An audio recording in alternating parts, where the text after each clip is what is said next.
December 29, 2006 Uttar Pradesh மாநிலத்தில் நித்தாரிங்கிற ஒரு கிராமத்தில் இருந்த ஒரு வீட்டுக்கு பின்னாடி இருந்த சாக்கடையில இருந்து சில எலும்பு துண்டுகளை எடுக்க ஆரம்பிச்சாங்க. அது குழந்தைகளோட எலும்பு துண்டுகள் மாதிரி சின்ன சின்ன சைஸ்ல இருந்திருக்குது. அவங்க எடுத்தது 1-2 குழந்தைகளோட எலும்புகள் இல்ல நண்பர்களே, 31 குழந்தைகளுடைய எலும்பு துண்டுகள். அதுக்கு பிறகுதான் போலீஸ் விசாரணை ஆரம்பிக்கிறாங்க. D5 அப்படிங்கிற அந்த வீட்டோட முதலாளியான மொனிந்தர் சிங் பாந்தர் அப்படிங்கிறவரையும் அவருடைய வீட்டில் வேலை செஞ்ச சுரீந்தர் கோலி அப்படிங்கிறவரையும் அரெஸ்ட் பண்றாங்க போலீஸ்காரங்க. அதுல சுரீந்தர் கோலி போலீசார் விசாரணையில சொன்ன விஷயங்கள் தான் இந்தியாவையே அதிர வச்சது அப்படின்னே சொல்லணும். அந்த கிராமத்துல தங்க வீட்டுக்கு முன்னாடி விளையாடிட்டு இருந்த குழந்தைங்களை அப்பப்போ அவங்களுக்கு ஏதாவது ஆசை காட்டி தான் வீட்டுக்குள்ள கூட்டிட்டு வந்ததாகவும், வீட்டுக்குள்ள கூட்டிட்டு வந்த குழந்தைகளை, சின்ன பிள்ளைகளை 7ல இருந்து ஒரு 12 வயசுக்கு உட்பட்ட அந்த சின்ன சிறு பிள்ளைகளை அவன் அந்த வீட்டில் வச்சு கற்பழிச்சு கொன்னதாக ஒத்துக்கிட்டான். ஆனா அதுக்கப்புறம் அவன் சொன்ன விஷயம் தான் போலீசாரையே ஆட வச்சிருச்சு அப்படின்னே சொல்லணும். அவன் என்ன சொன்னான்னா, அந்த குழந்தைங்களை கெடுத்த பிறகு அவங்களுடைய இறந்த உடல் இருக்கும் இல்லையா, அந்த உடல் கூட இவன் உடல் உறவு வச்சுக்கிட்டதாகவும், அதற்கு பிறகு அந்த குழந்தைங்களோட உடலை பாட்பாட்டா கட் பண்ணி இந்த கறிக்கடையில வெட்டுவாங்க இல்லையா, அந்த மாதிரி பாட்பாட்டா சின்ன சின்னதா வெட்டி அதுல சில பாகங்களை அவன் சமைச்சு சாப்பிட்டதாகவும் சொல்லி போலீசார மட்டுமல்ல இந்தியாவையே அதிர வச்சான் அப்படின்னே சொல்லணும். தான் சாப்பிட்டது போக மிச்சம் இருக்கிற பாகங்களை துண்டு துண்டா சின்ன சின்ன துண்டுகளா வெட்டி அதை பாலித்தீன் பைகள்ல அடைச்சு தங்க வீட்டுக்கு பின்னாடி இருந்த டிச்சில் போட்டேன் அப்படின்னு அவன் சொன்னான். உத்தரப்பிரதேஷ் அரசாங்கத்தையே ஆட்டங்காண வச்சது இந்த கேஸ். இவ்வளவு ஒரு கொடூரமான வழக்கை அது வரைக்கும் இந்தியா சந்திச்சதே இல்லை அப்படின்னு கூட சொல்லணும். இது நம்முடைய நாட்டில் இந்தியாவில் நடந்த ஒரு கொடூரமான உண்மை கதை. நித்தாரியில் நடந்த இந்த கொடூரமான கொலைகளை பற்றியும் அந்த கொலைகாரனை பற்றியும் தான் இன்னைக்கு பார்க்க போறோம் நண்பர்களே.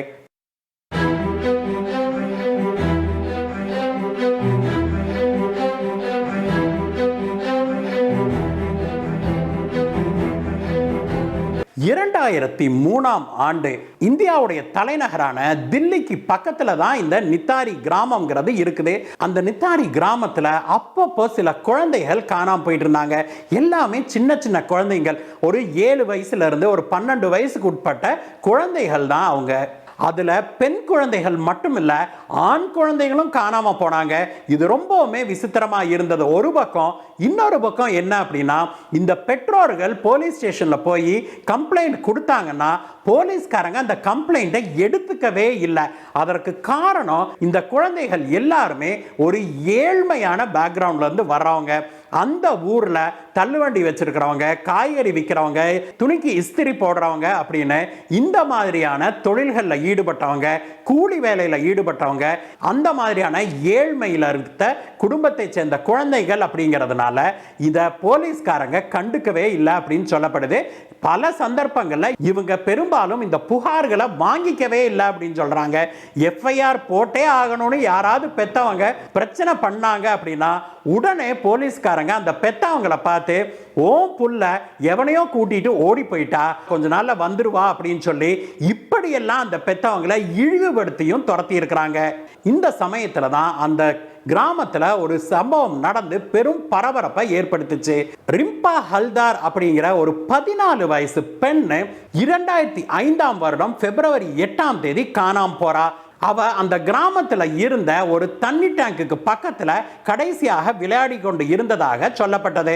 அவளை காணான்னு தேடி அவ பெத்தவங்க ஊரெல்லாம் அலைஞ்சு திரிஞ்சிட்டு கடைசியா போலீஸ் ஸ்டேஷன் போனாங்க. போலீஸ் ஸ்டேஷன்ல வழக்கம் போல அவங்கள அடிக்காத குறையா வெளியில துரத்துனாங்க அப்படின்னு அந்த பெண்ணுடைய அப்பா சொன்னாரு. அதுக்கு பிறகு அவங்களும் என்ன செய்யறதுன்னு தெரியாம விட்டுட்டாங்க.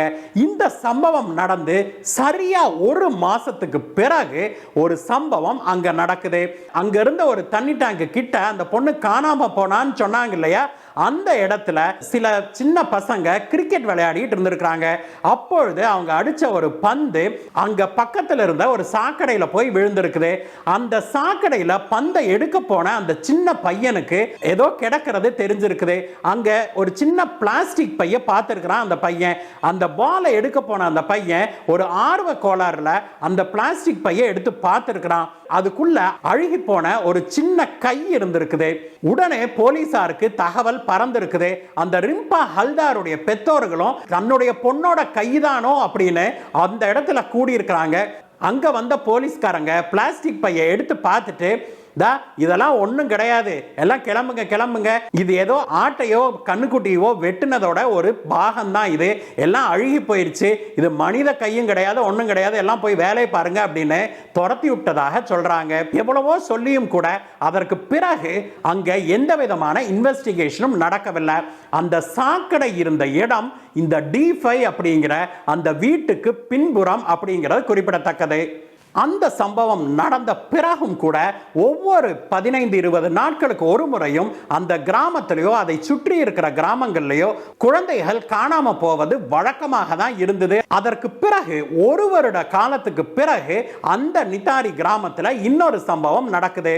2006 வருஷம் மே 7 அன்னைக்கு பாயல் அப்படிங்கிற ஒரு 19 வயசு பெண்ணு காணாம போறா அந்த கிராமத்துல. அன்னைக்கு அவ வீட்டுல இருந்து வெளியில போனவ தான் திரும்பியே வரல. சாயங்காலம் வரைக்கும் பார்த்துட்டு தன்னோட பெண் திரும்பி வரலையே அப்படின்னு கிராமத்துல தேட ஆரம்பிக்கிறாரு அந்த பெண்ணோட அப்பா நந்த்லால். அவர் எங்கெங்கயோ தேடியும் கிடைக்கல. அந்த சமயத்துல தான் அவருக்கு ஒரு ஞாபகம் வருது. காலையில அந்த பொண்ணு வீட்டுல இருந்து கிளம்பும் போது மொனிந்தர் சிங் பாந்தர் பங்களாவுக்கு போறேன் அப்படின்னு சொன்னதாக ஒரு ஞாபகம் வருது அவருக்கு. உடனே அவர் மொனிந்தர் சிங் பங்களாவுக்கு போறாரு. ஆனா அந்த சமயத்துல அங்க மொனிந்தர் சிங் இல்ல. அவர் அடிக்கடி வெளியூர் போறவர். வீட்டுல வேலைக்காரங்க மட்டும்தான் இருந்திருக்காங்க. அங்க வீட்டுல அப்ப சுரீந்தர் கோலி அப்படிங்கிற ஒரு வேலைக்காரன் இருந்திருக்கான். இவங்க அப்பா வந்தப்ப சுரீந்தர் கோலி தான் கேட்டையும் திறந்திருக்கான். அவங்க அப்பா கிட்ட பாயல்னா யாருன்னே எனக்கு தெரியாது, இந்த பக்கம்லாம் அந்த பொண்ணு வரல அப்படின்னு சொல்லி இருந்திருக்கான். அவர் இல்ல இங்கதான் வர்றேன்னு என் பொண்ணு சொல்லிட்டு வந்தா அப்படின்னு சொன்னதுக்கு கூட மொனிந்தர் சிங் இப்ப ஊர்லயே இல்ல, நான் மட்டும்தான் வீட்டுல இருக்கிறேன், இங்க வரல அந்த பொண்ணு, எனக்கு யாருன்னே தெரியல, யார கேக்குறீங்கன்னு கூட எனக்கு தெரியலன்னு சொல்லி இருக்கிறான். உடனே அவரு போலீஸ் ஸ்டேஷனுக்கு ஓடி இருக்கிறாரு. நேரா போலீஸ் ஸ்டேஷனுக்கு போனவருக்கு வழக்கமான ட்ரீட்மெண்ட் தான் கிடைச்சிருக்குது. தன்னுடைய பெண் காணாம போயிட்டா அப்படின்னு சொன்னதுக்கு புகார கூட வாங்க மறுத்திருக்கிறாங்க போலீஸ் ஸ்டேஷன்ல. அவங்க ஒரே வார்த்தையில இதையே தான் திருப்பி சொல்லி இருக்கிறாங்க. உன் பொண்ணு ஏற்கனவே கேரக்டர் மோசம், அவன் எவனையாவது கூட்டிட்டு ஓடி போயிருப்பான், கொஞ்ச நாள் கழிச்சு அவளே திரும்பி வந்துடா போயிருன்னு சொல்லி நந்த்லால துரத்தி விட்டுறாங்க. இருந்தாலும் நந்த்லால் தன்னுடைய கிராமம் மட்டும் இல்லாம அக்கம் பக்கத்து கிராமத்துல எல்லாம் போய் தேடி இருக்கிறாரு. தேடினதோட இல்லாம தினசரி அவர் நித்தாரி கிராமத்து போலீஸ் ஸ்டேஷனுக்கும் வந்து போலீஸ்காரங்க கிட்ட முறையிட்டு இருக்கிறாரு. ஒரு மாச காலம் நடந்திருக்கிறாரு. அவர் காலு தேஞ்சது தான் மிச்சம். போலீஸ்காரங்க கம்ப்ளைண்டே எழுதி வாங்கல. ஒரு மாசத்துக்கு அப்புறம் அவர் அந்த மாவட்ட எஸ்பி கிட்ட போய் முறையிட்டு இருக்கிறாரு. எஸ்பி ஆபீஸ்ல உடனடியாக நித்தாரி போலீஸ் ஸ்டேஷனுக்கு இன்ஸ்ட்ரக்ஷன் அனுப்பி இருக்கிறாங்க. இந்த கேஸ்ல உடனடியாக புகாரை பதிவு பண்ணி விசாரிக்கணும் அப்படின்னு சொல்லி இருக்கிறாங்க. அதுக்கு பிறகுதான் நித்தாரி போலீஸ் களத்திலேயே இறங்குனாங்க. நித்தாரி போலீஸ் ஸ்டேஷனை சேர்ந்த போலீஸ்காரங்க ஊருக்குள்ள விசாரிக்க ஆரம்பிச்சிருக்காங்க. அதே சமயத்துல அந்த காணாம போன பெண் பாயல் இருக்கா இல்லையா, அவளுடைய செல்போனுடைய நிலை என்ன அப்படின்னு துருவ ஆரம்பிச்சிருக்காங்க. அந்த பெண்ணுடைய சிம் கார்டு அவ காணாம போன தேதி அன்னைக்கே சுவிட்ச் ஆஃப் செய்யப்பட்டிருக்குது. அதற்கு பிறகு டிஜிட்டல் டிராக்கிங் முறையை பயன்படுத்தி அவ பயன்படுத்தின செல்போன் எங்க இருக்குது அப்படின்னு தேட ஆரம்பிச்சிருக்காங்க. அங்கதான் அவங்களுக்கு ஒரு மிகப்பெரிய அதிர்ச்சி காத்திருந்திருக்குது. அவளுடைய கைபேசிய அந்த ஊர்ல இருக்கிற ஒருத்தரே பயன்படுத்திட்டு இருந்திருக்கிறாரு. அவரை பிடிச்சு விசாரிச்சப்பதான் அந்த ஊர்ல ரிக்ஷா ஓட்டிக்கிட்டு இருந்த ஒருத்தர் தனக்கு இந்த கைபேசியை விற்றதாக அவர் சொல்லி இருக்கிறாரு. அதற்கு பிறகு அந்த ரிக்ஷாக்காரனை பிடிச்சு விசாரிச்சிருக்கிறாங்க. அந்த ரிக்ஷாக்காரன் தான் சுரீந்தர் கோலியை கை காமிச்சிருக்கிறான். சுரீந்தர் கோலி தான் எனக்கு இந்த போனை வித்தான் அப்படின்னு அவர் சொன்ன பிறகுதான் சுரீந்தர் கோலி மேல மீண்டும் போலீசாருக்கு ஒரு சந்தேகம் கிளம்பி இருக்குது. சுரீந்தர் கோலியை போய் விசாரிச்சிருக்காங்க. அந்த சமயத்துல தான் போலீஸுக்கு இன்னொரு முக்கியமான டீடைலும் கிடைச்சிருக்குது. அது என்ன அப்படின்னா, பாயல் காணாம போன அன்னைக்கு சுரீந்தர் கோலியும் பாயலும் தொலைபேசியில 6 முறை பேசி இருக்கிறாங்க அப்படிங்கறதா. அப்ப சுரீந்தர் கோலி பாயலை எனக்கு தெரியவே தெரியாதுன்னு சொன்னது பொய் அப்படிங்கிறது நிரூபணமாச்சு. உடனே சுரீந்தர் கோலியை குண்டுக்கட்டா தூக்கிட்டு வந்து போலீஸ் ஸ்டேஷன்ல வச்சு விசாரிக்க ஆரம்பிச்சிருக்காங்க. ஆனால் சுரீந்தர் கோலியுடைய முதலாளி லேசுப்பட்ட ஆள் கிடையாது. அவர் ரொம்ப வசதி படைச்சவர்னு சொல்றாங்க. மாசம் 30 லட்சம் ரூபாய்க்கு மேல அவருக்கு வருமானம் வரும் அப்படின்னு சொல்றாங்க. இந்த கிராமத்துல அவர் இருந்த வீட்டுல வாரத்துல சில நாட்கள் தான் இருப்பாரு. மற்றபடி அவருடைய சொந்த ஊரான சண்டிகார்ல தான் இருப்பாரு. இந்த மொனிந்தர் சிங் பெரிய பிசினஸ் மேன் அப்படின்னும் அவருக்கு போலீஸ் மட்டத்திலையும் சரி அரசியல் மட்டத்திலையும் சரி ரொம்பவுமே செல்வாக்கு இருக்குது. அப்படிப்பட்ட மொனிந்தர் சிங் பாந்தர் சும்மா இருப்பாரா? அவர் உடனடியாக போலீஸ் ஸ்டேஷனுக்கு வந்து தன்னுடைய வேலையாளான சுரீந்தர் கோலியை கையோட கூட்டிட்டு போயிட்டாரு வெளியில. சுரீந்தர் கோலியை வெளியில விட்டுட்டாங்கன்னு தெரிஞ்ச உடனே பாயலுடைய அப்பா நந்தலால் ரொம்பவுமே கடுப்பாயிட்டாரு. அக்டோபர் 7, 2006 அன்னைக்கு அவர் அந்த மாவட்ட நீதிமன்றத்தில் வழக்கு ஒன்ன தாக்கல் செஞ்சாரு. அந்த வழக்கை கையில் எடுத்த நீதிமன்றம் உடனடியாக இந்த கேஸை தீர விசாரிக்கணும் அப்படின்னு உத்தரவிட்டாங்க போலீஸுக்கு. பிறகு போலீசார் பரபரப்பா வேலை செய்ய ஆரம்பிச்சாங்க. மொனிந்தர் சிங் பாந்தர் கிட்டையும் சுரீந்தர் கோலி கிட்டையும் பல முறை போலீசார் விசாரணை நடத்தியதா சொல்லப்படுது. ஆனாலும் எதையுமே அவங்களால கண்டுபிடிக்க முடியல. இந்த சந்தர்ப்பத்தில் டிசம்பர் 29, 2006 அன்னைக்கு மொனிந்தர் சிங் வீட்டுக்கு விசாரணைக்கு போலீசார் வந்திருக்கிறாங்க. அப்போ வீட்டுக்குள்ள நின்று போலீசார் விசாரணை செஞ்சுக்கிட்டு இருந்தப்போ அந்த ஊர் மக்கள் சிலர் எங்களுடைய பிள்ளைகள் எல்லாம் காணாம போனதுக்கு இந்த சுரீந்தர் தான் காரணம். ஏற்கனவே ஒரு வருஷத்துக்கு முன்னாடி இவங்க வீட்டுக்கு பின்னாடி இருக்கிற சாக்கடையில தான் ஒரு சின்ன கை கிடைச்சது. ஆனா பிளாஸ்டிக் பையில இருந்தது மனித கையே இல்ல அப்படின்னு போலீசார் நீங்க எல்லாம் கேஸ ஊத்தி மூடிட்டீங்க அப்படின்னு சொல்லி மக்கள் வாக்குவாதம் செய்ய ஆரம்பிச்சிருக்கிறாங்க. போலீசார் அதெல்லாம் இல்ல அப்படின்னு தங்களுடைய நடவடிக்கைகளை நியாயப்படுத்தி அந்த இடத்துல ஒரு ஆர்குமெண்ட் நடந்துகிட்டு இருந்த அதே சமயத்துல அங்க கடுப்பான சில ஊர்க்காரங்க மொனிந்தர் சிங் பாந்தருடைய வீட்டுக்கு பின்னாடி போய் சாக்கடையில இறங்கி தாங்களே தேட ஆரம்பிச்சிருக்கிறாங்க. ஆனா அவங்களுக்கு அந்த சாக்கடையில என்ன கிடைக்க போகுது, எவ்வளவு பெரிய அதிர்ச்சி அவங்களுக்கு அங்க காத்து இருக்குது அப்படின்னு யாருமே எதிர்பார்த்திருக்க மாட்டாங்க. அந்த சாக்கடையில இறங்கி அவங்க தேட ஆரம்பிச்சோன்னே முதல்ல ஒரு சின்ன பாலித்தீன் பையில ஏதோ ஒன்று கிடைச்சிருக்குது. அதை பிரிச்சு பார்த்தவங்களுக்கு பயங்கர அதிர்ச்சி. உள்ளுக்குள்ள எலும்புகள் கிடைச்சிருக்குது. அதுவும் சின்ன சின்ன எலும்பு, சின்ன பசங்களுடைய எலும்பு மாதிரி இருந்திருக்குது. அதுக்கப்புறம் ஊர்க்காரங்க இன்னும் நிறைய பேர் இறங்கி அந்த சாக்கடையில தேட ஆரம்பிச்சிருக்கிறாங்க. அவங்க தோண்ட தோண்ட பிளாஸ்டிக் பைகளா வந்துகிட்டே இருந்திருக்குது. அந்த சாக்கடையிலிருந்து ஒவ்வொரு பையிலையும் பார்த்தோம் அப்படின்னா சின்ன சின்ன பசங்களுடைய கை தனியா கால் தனியா சின்ன சின்ன பாகங்களாக வெட்டி அந்த ஒவ்வொரு பையிலையும் எலும்புகள் கிடைச்சிருக்குது. சில பைகள்ல அழுகிய நிலையில கைகளும் கால்களும் கிடைச்சிருந்திருக்குது. இது மட்டும் இல்லாம அந்த சாக்கடையில சின்ன சின்ன குழந்தைகளுடைய மண்டையோடுகள் நிறைய கிடைச்சிருக்குது. இப்படி கிடைக்க ஆரம்பிச்ச விஷயம் தெரிஞ்ச உடனே வீட்டுக்கு முன்னாடி நின்றுட்டு இருந்த போலீஸ்காரங்க வேக வேகமாக வந்து தாங்களே ஆள் விட்டு தோண்ட ஆரம்பிச்சிருக்கிறாங்க. கொஞ்ச நஞ்சம் இல்ல நண்பர்களே, தோண்ட தோண்ட வந்துகிட்டே இருந்திருக்குது. அதே சமயத்துல மொனிந்தர் சிங் பாந்தரையும் சுரீந்தர் கோலி மீதும் பயங்கரமா மக்கள் எகிர ஆரம்பிச்சிருக்கிறாங்க. அவங்கள அடிச்சு கொல்லணும் அப்படின்னு மக்கள் கிளம்பி இருக்கிறாங்க. உடனடியாக இவங்க 2 பேர்த்தையும் அரெஸ்ட் பண்ணி போலீஸ் ஸ்டேஷன்ல கொண்டு போய் லாக்அப்ல உட்கார வச்சுட்டாங்க. ஆனால் வீட்டுக்கு முன்னாடியோ ஊரே கூடிருச்சு, அக்கம் பக்கத்து கிராமங்கள் எல்லாம் கூடிருச்சு. போலீஸ்காரங்களுடைய பந்தோபஸ்தோட அங்க தோண்டினாங்க. அன்று இரவு முழுவதும் தோண்டினாங்க. விடிய விடிய தோண்டி இருக்கிறாங்க. மறுநாள் முழுக்கவும் தோண்டி இருக்கிறாங்க. அத்தனை எலும்புகளும் அத்தனை மனித உடல் பாகங்களும் அங்க கிடைச்சிருக்குது. மொத்தமாக 31 குழந்தைகளுடைய எலும்புகளும் உடல் பாகங்களும் அன்னைக்கு கிடைச்சது. இவை எல்லாமே 7 வயசுல இருந்து 12, 13 வயசுக்கு உள்ள இருக்கிற சின்ன சின்ன குழந்தைகளுடைய உடல் பாகங்கள், எலும்புகள். அதுல ஒரே ஒரு அடல்ட்டுடைய உடல் பாகம் தான் கிடைச்சிருக்குது. அது வேற யாரும் இல்ல, நந்தலாலுடைய பொண்ணு பாயல் காணாம போனா இல்லையா, அந்த பாயலுடைய உடல் பாகங்கள் தான் அது. இந்த விஷயம் உடனடியா அந்த கிராமம் மட்டுமில்ல, அக்கம் பக்கத்தில் மட்டுமில்ல, இந்தியா முழுவதும் காட்டு தீ மாதிரி பரவுச்சு. மத்திய அரசாங்கம் உடனடியா இதுல தலையிட்டு முலாயம் சிங் யாதவ் தலைமையிலான அன்றைய உத்தரப்பிரதேச மாநில அரசு கிட்ட என்ன நடக்குதுன்னு உரிய விசாரணையை நடத்துங்க அப்படின்னு உத்தரவிட்டாங்க. இந்த விஷயம் பரவ பரவ அந்த ஊர் கிராம மக்கள் மட்டும் இல்லாம பக்கத்து ஊர் கிராமம் எல்லாம் சேர்ந்து அந்த மக்கள் எல்லாம் மொனிந்தர் சிங் பாந்தர் வீட்டுக்கு முன்னாடி பெரும் கலவரத்தில் ஈடுபட ஆரம்பிச்சாங்க. அந்த கலவரம் 2 நாள் தொடர்ந்து நடந்துகிட்டே இருந்தது. அதற்கு பிறகுதான் போலீசாரால அந்த கலவரத்தை கட்டுக்குள்ளேயே கொண்டு வர முடிஞ்சது. மக்கள் கொந்தளிச்சதை பார்த்து ஆடி போன முலாயம் சிங் யாதவுடைய அரசாங்கம் உடனடியா இந்த கேஸை தூக்கி சிபிஐ கொடுத்தாங்க. 2007 வருடம் ஜனவரி 11 சிபிஐக்கு இந்த கேஸ் கொடுக்கப்பட்டது. அதுக்கப்புறம் இந்த மொனிந்தர் சிங் பாந்தரையும் சுரீந்தர் கோலையும் சிபிஐ கிடுக்குப்பிடி விசாரணைக்கு உட்படுத்தினாங்க. அதுக்கப்புறம் தான் சுரீந்தர் கோலி பல உண்மைகளை சொல்ல ஆரம்பிச்சிருக்கான். அவன் சொல்ல சொல்ல அங்கிருந்த போலீசார் ஆடி போயிட்டாங்க. அவன் மொத்தமா 17 குழந்தைங்களை கொன்னேன் அப்படின்னு ஒத்துக்கிட்டு இருக்கிறான். கூடவே பாயலையும் தான் கொன்னேன்னு ஒத்துக்கிட்டு இருக்கான். ஆனா அதே சமயத்துல தங்க வீட்டு உரிமையாளரான மொனிந்தர் சிங் பாந்தருக்கு இதுல சம்பந்தமே இல்ல, அவருக்கு இதெல்லாம் எதுவுமே தெரியாதுன்னு வேற சொல்லி இருந்திருக்கான். அவன் தான் எப்படி கொலை பண்ணேன்னு சொன்னா பாருங்க, ஆடி போயிட்டாங்க எல்லாருமே. தங்க வீட்டுக்கு முன்னாடி அக்கம் பக்கத்துல எல்லாம் குழந்தைங்க விளையாடிட்டு இருந்தாங்க அப்படின்னா சின்ன குழந்தைங்களை அவன் ஆசை காட்டி வீட்டுக்குள்ள கூட்டிட்டு வருவானா. சாக்லேட் தரேன், அதை தரேன், இந்த விளையாட்டு காட்டுறேன் அப்படின்னு சொல்லி வீட்டுக்கு கூட்டிட்டு வருவானா.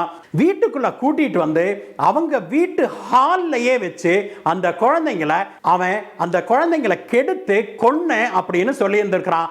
அதுவும் பகல் நேரத்தில் செஞ்சேன்னு வேற சொல்லி இருந்திருக்கிறான். காலையில 9 மணிலிருந்து சாயங்காலம் 4 மணிக்குள்ளதான் எல்லாத்தையுமே நான் செஞ்சேன் அப்படின்னு அவன் வாயால சொல்லி இருந்திருக்கிறான். அந்த குழந்தைங்களை கெடுத்து கொன்னதுக்கு பிறகு அவங்க இறந்த அவங்களுடைய உடல் இருக்கும் இல்லையா, அவங்க சவத்தோட இவன் மறுபடியும் உடல் உறவு கொண்டான் அப்படின்னு சொல்லி இருந்திருக்கிறான்.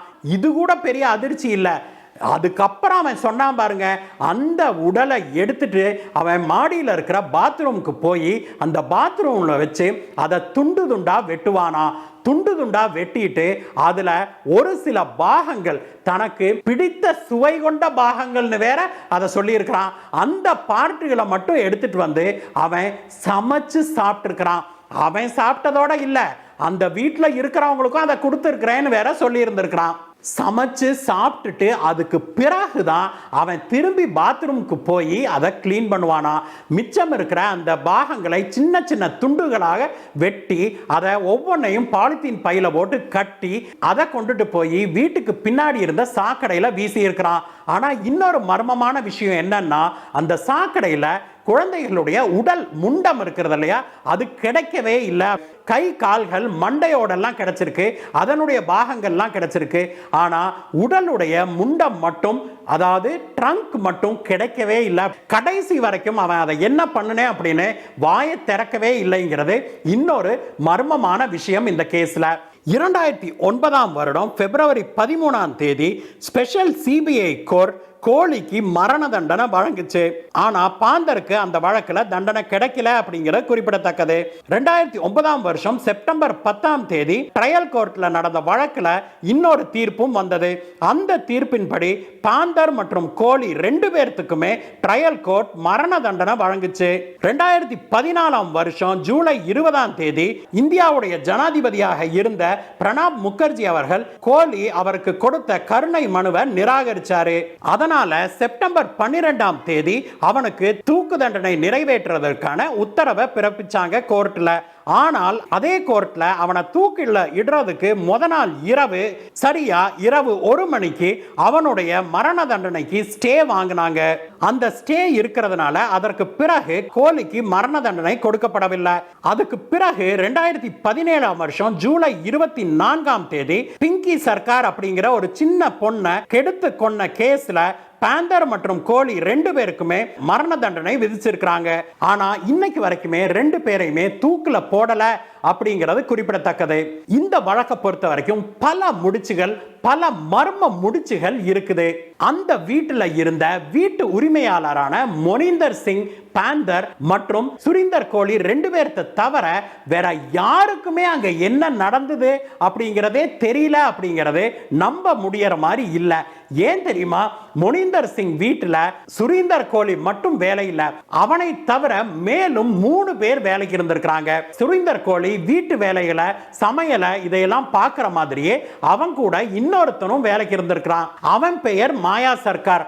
அவனும் வீட்டை கவனிச்சுக்கிட்டு வீட்டு வேலைகளை செஞ்சுக்கிட்டு தான் இருந்திருக்கிறான். 2 பேரும் ஒன்னா தான் இருந்திருக்கிறாங்க வீட்டுல. அதுக்கு அடுத்தபடியா பார்த்தோம்னா வீட்டுல ஒரு கார்டனர் இருந்திருக்கிறாரு. தோட்டத்தை மெயின்டைன் பண்றதுக்குன்னு ஒரு கார்டனர் ஃபுல் டைம் இருந்திருக்கிறாரு. அது மட்டும் இல்லாம மொனிந்தர் சிங்குக்கு அந்த வீட்டுல மட்டுமே 2 டிரைவர்கள் இருந்திருக்கிறாங்க. இத்தனை பேர் இருக்கிற அந்த வீட்டுல குழந்தைகளை உள்ள கூட்டிட்டு வந்தது யாருக்குமே தெரியலையா? அந்த வீட்டு ஹால்ல வச்சுதான் இவன் இத்தனை கொடுமைகளையும் செய்தேன்னு சொல்றானே, அந்த வீட்டுல நடு ஹால்ல நடந்த விஷயங்கள் யாருக்குமே தெரியலையா? அதே போல அந்த குழந்தைங்களை கெடுத்து கொன்ன பிறகு அந்த பாடியெல்லாம் தூக்கிட்டு மேல இருக்கிற பாத்ரூம்ல கொண்டு போய் வைப்பேன் அப்படின்னு சொன்னா அந்த பாத்ரூம்ல வச்சு துண்டு துண்டா வெட்டுவேன்னு சொன்னானே, அதுக்கு பிறகு அவன் என்ன சொன்னான்னு கவனிச்சிங்களா? அவன் உடனே பாடியெல்லாம் டிஸ்போஸ் பண்றதில்ல.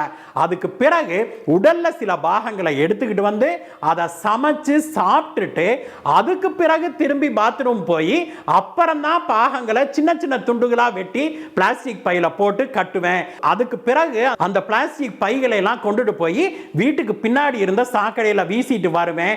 வீசிட்டு வந்த பிறகுதான் நான் மேல இருக்கிற பாத்ரூமை கிளீன் பண்ணுவேன். அதுக்கு பிறகுதான் கீழே ஹாலை சரி பண்ணுவேன் அப்படின்னு சொல்லி இருக்கிறான். இத்தனை சம்பவங்கள் நடக்கிற இவ்வளவு நேரத்துல அந்த வீட்டுல நடமாடிட்டு இருந்த யாருக்குமே எதுவுமே தெரியலைங்கிறது ஒரு மிகப்பெரிய மர்மமாகவே இருக்குது. அது மட்டும் இல்லாம இன்னொரு மிகப்பெரிய மர்மம் இதுல என்ன தெரியுமா? சுரீந்தர் கோலி கூட வேலை செஞ்சாங்க இல்லையா, மற்ற 3 பேர், அவங்க 3 பேரையும் சாட்சியாக கூட போலீசார் இந்த கேஸ்ல சேர்த்துல அப்படிங்கிறது ஒரு மிகப்பெரிய மர்மமா இருக்குது. இந்தியாவே ஆடி போக வச்ச இந்த கொடூரமான நித்தாரி கொலை வழக்குகள்ல இன்னும் பல மர்ம முடிச்சுகள் அவிழ்க்கப்படாமலே இருக்குது. ஒரு காம வெறி பிடிச்ச மிருகம் பல பச்சிலம் குழந்தைகளை கெடுத்து கொன்னு இப்படி சீரழிச்ச இந்த நித்தாரி கொலை சம்பவங்கள் இந்தியாவையே ஆடி போக வச்சிருக்குது. இந்தியாவே கொந்தளிச்சும் கூட இன்னும் அந்த 2 கொலையாளிகளை தூக்குல போட மாட்டேங்கிறாங்களே அப்படிங்கிற ஒரு ஆதங்கம் நம் மனதில் எழத்தான் செய்யுது. இந்த வீடியோ உங்களுக்கு பிடிச்சிருந்ததுன்னா உடனடியா நமக்கு லைக் போடுங்க நண்பர்களே, சப்ஸ்கிரைப் பண்ணுங்க நம்ம சேனலுக்கு, உங்களுடைய நண்பர்களோடையும் இதை பகிர்ந்து கொள்ளுங்க. தொடர்ந்து உங்களுடைய ஆதரவை கொடுங்க. உங்களுக்கு என்னுடைய வணக்கம், நன்றி.